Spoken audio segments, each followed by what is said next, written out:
বৈষম্য বিরোধী ছাত্র আন্দোলন নিয়ে কঠিন বার্তা দিলেন ক্রিকেটার লিটন কুমার দাস।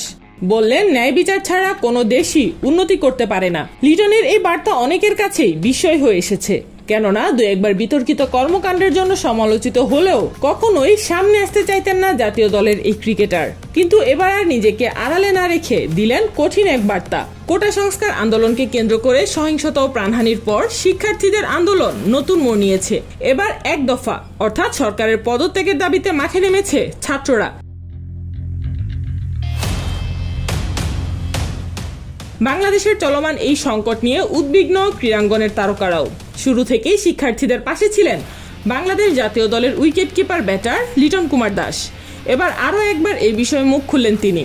শনিবার নিজের ভেরিফাইড ফেসবুক পেজে তিনি লিখেছেন, ন্যায় বিচার ছাড়া কোনো দেশই উন্নতি করতে পারে না, সে তারা যতই সামনে এগিয়ে যাক না কেন।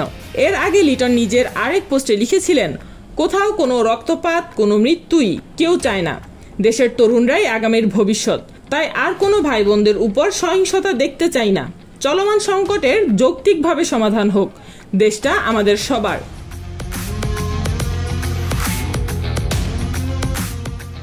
অন্যদিকে জাতীয় ক্রিকেট দলের সিনিয়র তারকা মাহমুদুল্লাহ রিয়াদও বার্তা দিয়েছেন। সংক্ষিপ্ত এক স্ট্যাটাসে মাহমুদুল্লাহ অবশ্য সরাসরি কোনো পক্ষের কথা উল্লেখ করেননি। লিখেছেন, আমরা সব সময় ন্যায়ের পথেই আছি, থাকবো ইনশাল্লাহ। আমরা সবাই চাই ন্যায় বিচার হোক। দিন শেষে দেশটা আমাদের সবারই, আল্লাহ অবশ্যই ন্যায় বিচারক।